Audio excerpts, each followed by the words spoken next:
Hoy, tsaka lang muna ha. May pupuntahan na ako sa labas. Sige lang, maingat. Ganda naman mga ukay-ukay dito. Shtoy, magkano ukay-ukay nyo dito? Mga sinampay, kuya, mukha ba ako nagtitinda dito mga ukay-ukay? Sorry naman, dagdag ka naman dyan agad. Kala ko naman kasi ukay-ukay yan, papangit ang mga damit mo. Ah, sige, kunin mo na yan. 50 na lang. Oo, total gipit naman ako ngayon. Sige, kunin ko na to ha. Tsaka, tignan mo naman yung buhok mo dahil sobrang frizzy. Diyos ko, buhol-buhol. Oo nga, Mars. May treatment kami dito sa loob ng bahay. Baka gusto mo. Ay, talaga meron? Ah, sige, pasok ako, Day. Tara na.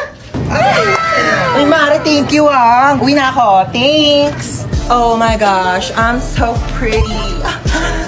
Oh, ang dami naman maliligaw sa akin mga boys. I'm home. Sino ka? Na? Sino ka? Ay! Sino ka? Tumigil ka nga! Kawayan mo! Ano, di ba pwede magpakulay ng buhok para fresh, ganon? Bawal magpalit ng damit? Isang taon ko na kaya suot-suot to. Ito kaya sumot niyan. Hindi naman kasi nagsabi na. Mabukas ka. Uy, happy birthday ulit ha. Grabe na busog ako sa handa nyo. Busog na busog ako sa Shanghai na tinipid sa giniling. Mars, nagdala pala ako ng plastic. Pakibalot na lang ng minuto tsaka ng lechon. Thank you. Bayad po. Doon lang po sa may kalye di malinis-linisan. Oh my gosh, ang daming miss call ni Mama. Oh my gosh. Tulong. Diyos ko, lakas ng apoy. Nasaan na ba yung anak ko? Bakit hindi sumasagot? Diyos ko, lakas ng apoy. Paano ko ba ito papatigilin? Ah! Ma, sumagot ka na. Hello, Ma. Ma, ano nangyayari dyan? Lumaban ka! Lumaban ka! Lumaban ka! Mama, ano nangyayari? Lumaban ka!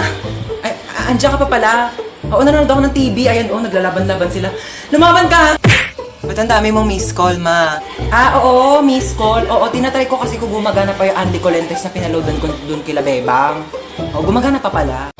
Naglalag ka ba habang naglalaro ng ML kaya hinampas mo to tsaka binato? Pero naalala mong doon ka nag-online class? Manood ka lang dahil ito ang life hacks para sa'yo. Kumuha ka ng alcohol at bulak, lagyan mo ng alcohol ang bulak at tsaka mo ipahid sa nabasag mong cellphone. Kumuha ka ng plastic at saka mo i-shoot dito ang nabasag mong cellphone. Tupiin mo lang ang plastic kagaya ng ganito. At saka kumuha ka ng bigas, kagaya nito, at isawsaw mo dito, ilubog mo ang nabasag mong cellphone at maghintay ka for 15 minutes. After 15 minutes, maaari mo nang tanggalin ang binabad mong cellphone sa bigas. At tsaran! Ano pa bang inaasahan mo? Sinira mo na yung cellphone mo. Kaya mas lalo mo pa itong sirain, batuhin mo at daganan mo. At ayan, humanda ka ng masermonan ng nanay mo dahil wala ka ng cellphone. ML now, drop out sa online class later with matching sampal ni mother. Hold up to, bigay mo sa akin cellphone mo. Amin na sabi. Te, seryoso ka? Di keypad? Wala nang nagamit yan, te. 2020 na. Ano ba yan?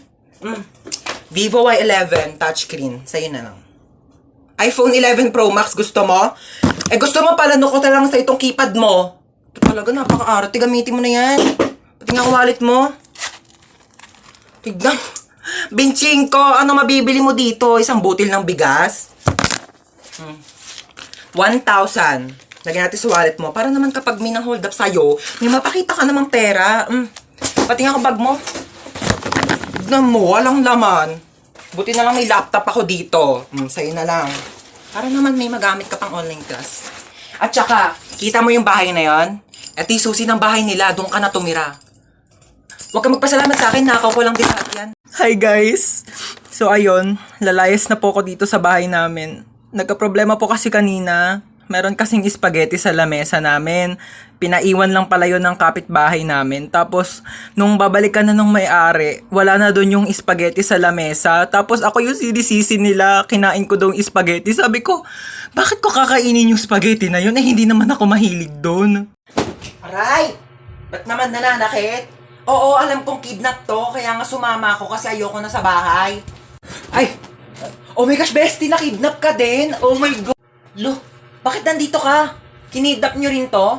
Anong makukuha nyo dyan? Eh, wala namang utak yan. Lo, kala mo siya may atay eh. Inenta mo na nga yung atay mo para makapunta ka sa concert ni Billie Eilish eh. Tapos na nandun ka na, sabi mo, Billy Crawford, I love you! Ano ka, nasa showtime? Bakit nandyan yung crush ko? Kinidnap nyo rin yan? Anong makukuha nyo dyan? Eh, wala namang puso yan. Hindi yan marunong mag-crush ba? Shh! Huwag nga kayong maingay.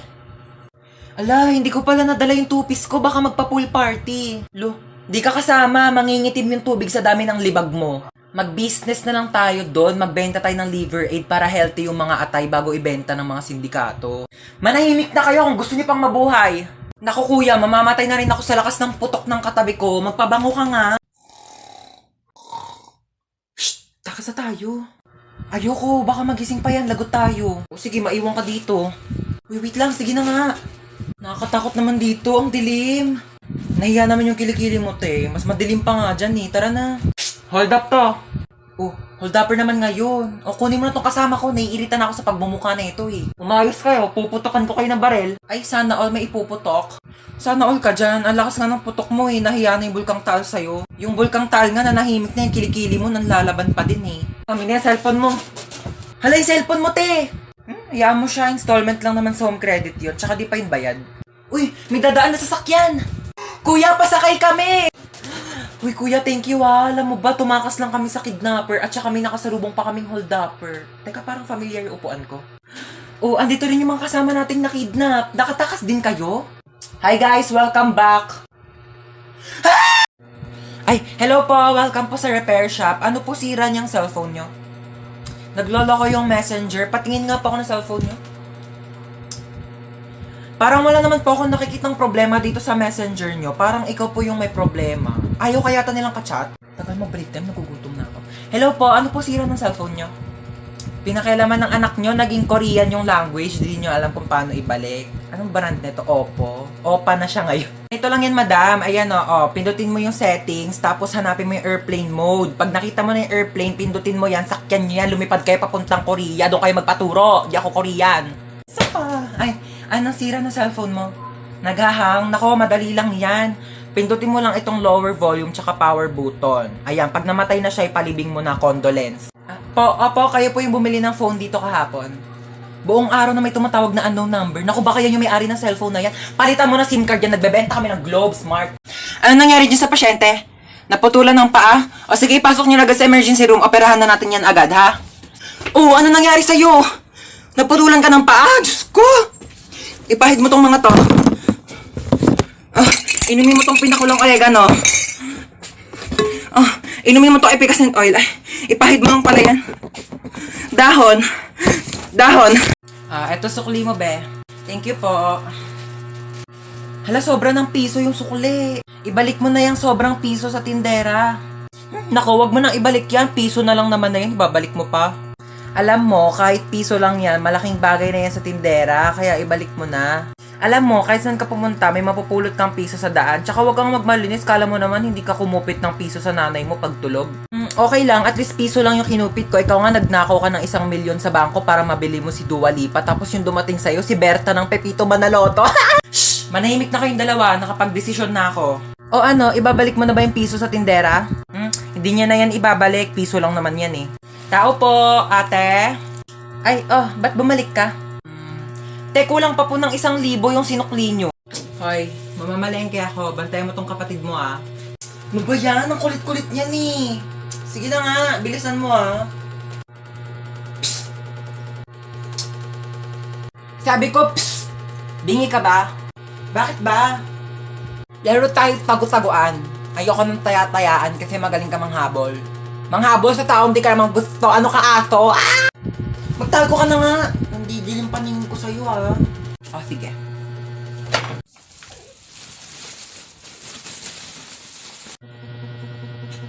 Tao po. Ano po yon? Kunin ko lang yung basura nyo. Sige po. Eto po, medyo mabigat. Ang bigat nga. Salamat. Kuya.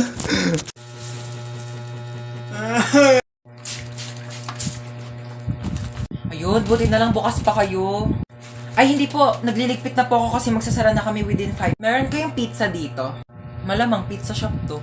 Magsasara na po kami maya-maya, kaya nga po nagliligpit na ako. Tsaka wala na rin po kasi kaming paninda. Ba't nakalagay doon 9 PM pa yung closing nyo? Gusto nyo subuko kayo sa manager nyo, ayaw nyo mag-entertain ng customer. 9 PM nga closing namin, kaya nga nagliligpit na kami. 9 PM closing nyo. 8:59 pa lang. Customer is always right. O sige, pero wala na kaming mainit na pizza kasi nilagay na namin sa ref kasi nga pauwi na nga kami.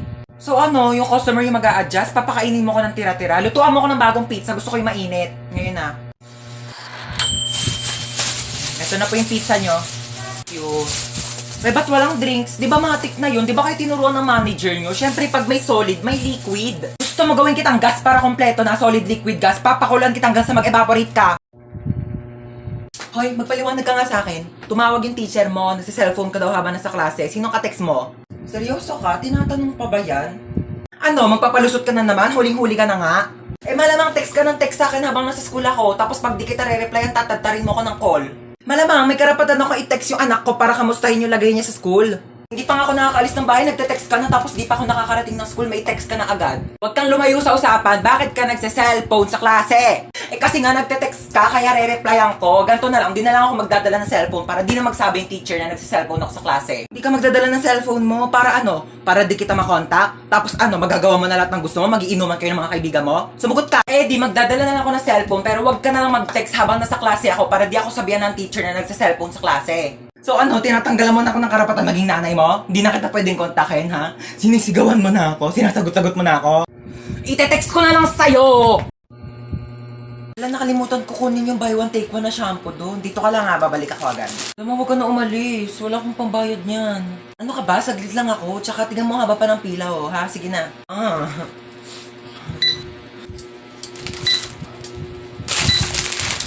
$175 po lahat. Next! Ano?